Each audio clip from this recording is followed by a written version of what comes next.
Obrolan pagi masih bersama dengan Kepala Dinas Pendidikan Pemuda dan Olahraga DIY bersama Bapak Didik Wardaya ya. Masih membahas seputar ditiadakannya UN, antara kebijakan UN di tengah pandemi yang ditiadakan, dan tentunya untuk Anda yang masih bergabung bersama kami nanti bisa bergabung di interaktif 027444777666 ya.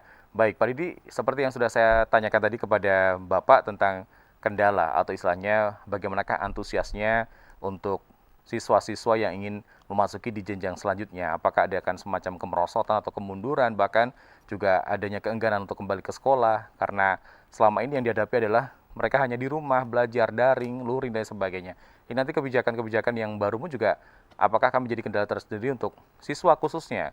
Bahkan orang tua pun juga banyak yang mengeluh, lelah dengan segala macam hal yang ada, tapi bagaimanapun juga ini memang harus seperti ini ya Pak ya, karena pandemi yang belum jelas kapan berakhirnya. Silakan Pak Didi memberikan tanggapan.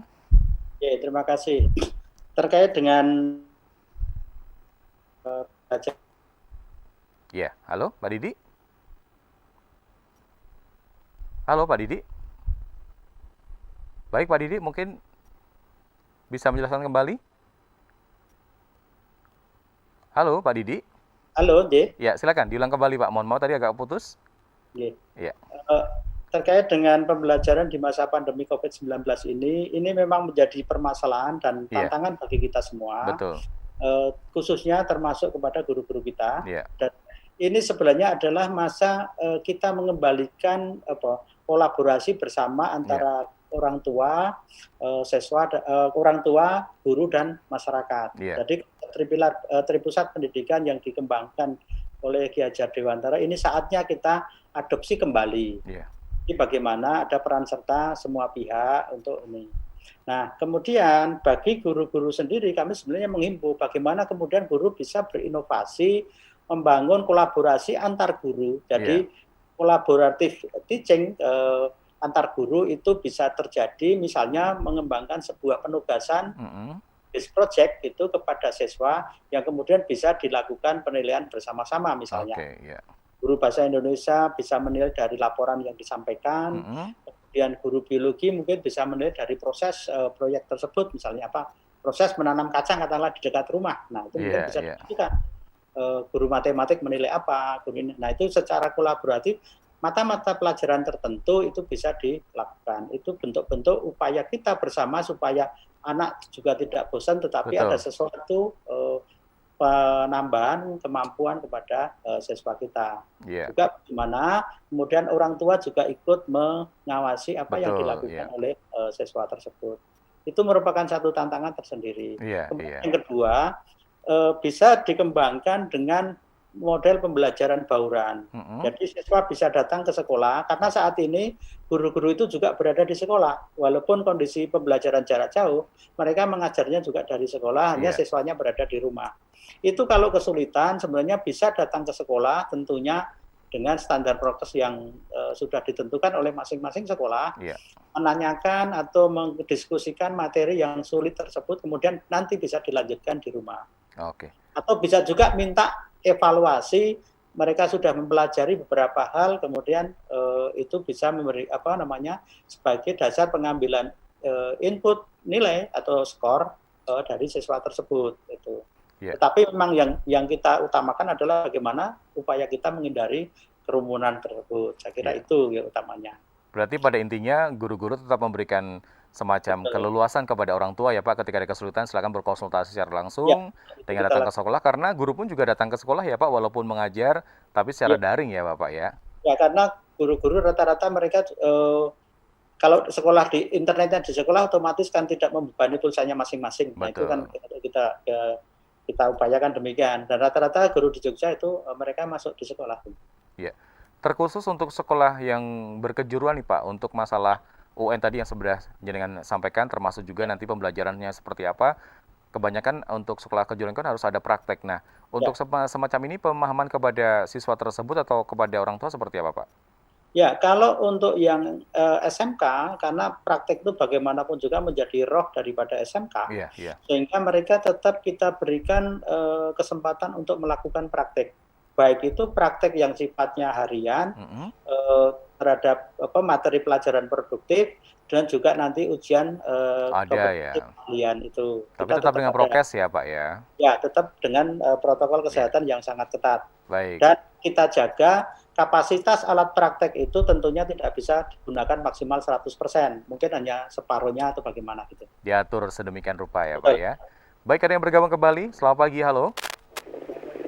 Halo, selamat pagi. Halo. Halo, selamat Iya. pagi. Selamat pagi Bapak, dengan Bapak siapa di mana? Halo, Silakan. Pak. Ya, silakan Bapak pertanyaannya. Halo. Halo. Iya, silakan Bapak pertanyaannya. Monggo. Saya ingin tanya sama Pak Dignas DIY. Ya. Saya punya anak SD kelas 6. Nggih, nggih. Nah, bisa itu karena KTP orang tua itu di kampung, cuma anaknya itu sekolah di Kota. Jogja itu ya, dua-duanya dari SD sampai SMA itu di Jogja. Nah, bisa itu sistem mana yang kira-kira itu nggak merepotkan tuh Pak. Oke. Nanti kalau mau masuk SMP minta, kalau bisa sih rencana supaya negeri lah, kalau bisa nyari negeri. Iya. Tapi mungkin ada kendala nanti kalau nggak alamat alamat sini yang dipakai alamat sekolahan atau alamat orang tua di kampung gitu loh Pak. Itu Oke. jadi beban Baik. gitu loh Pak. Iya. Terima kasih Syukur-syukur Bapak. nanti alamat sekolahannya aja yang Iya. yang diutamakan, jadi nggak jadi beban. Baik ya, Bapak. Terima kasih pertanyaannya. Silakan Pak Didi, ini mungkin kaitannya juga dengan zonasi ya, atau kaitannya dengan identitas. Terima kasih sama-sama. Silakan Pak Didi untuk bisa menjawab.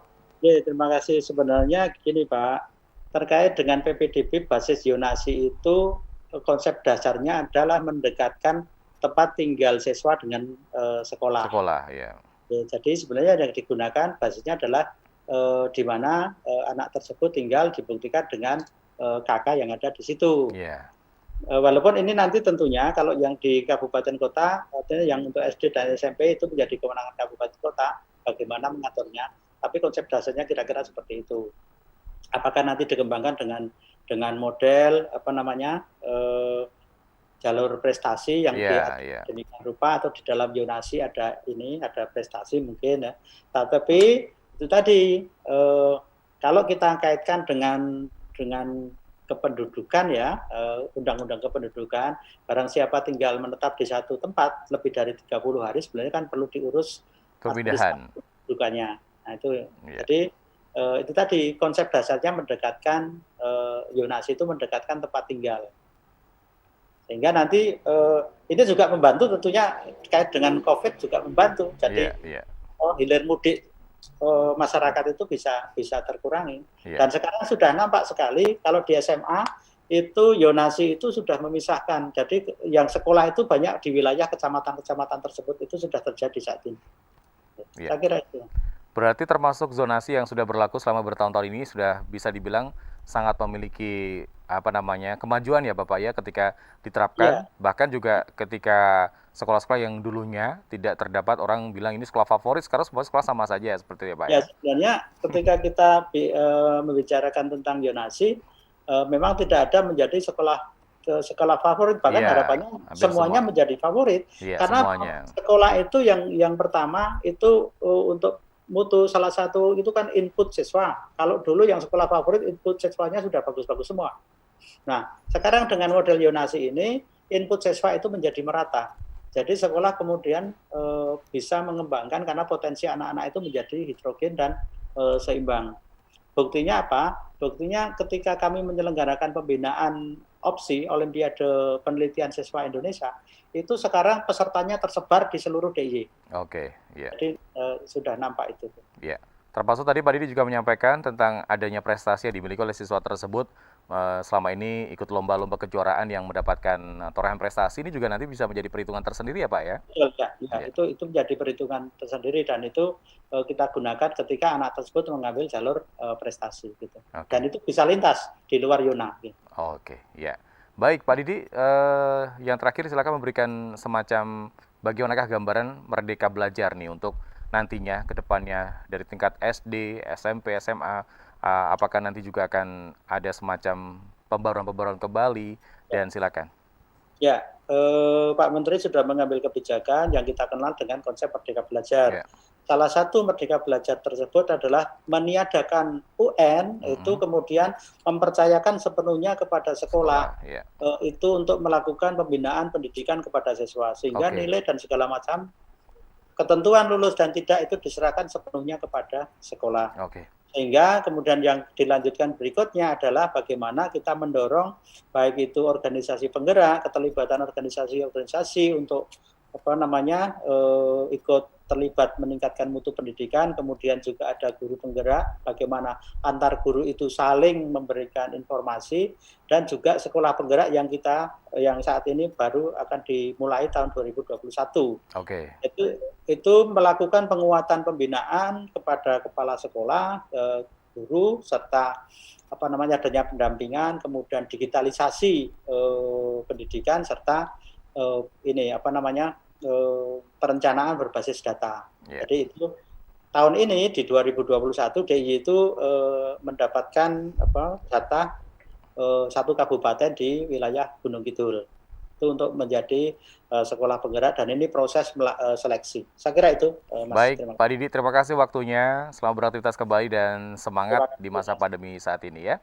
Baik, pemirsa, demikian untuk obrolan pagi kita tentang kebijakan UN di tengah pandemi bersama dengan Bapak Didi Wardaya, SE, MPD, MM, selaku Kepala Dinas Pendidikan Pemuda dan Olahraga DIY. Simak terus obrolan pagi hanya di RBTV Jogja, Senin sampai dengan Jumat tentunya setiap harinya. Baik, demikian terima kasih. Saya Novik Putra undur diri. Sampai jumpa.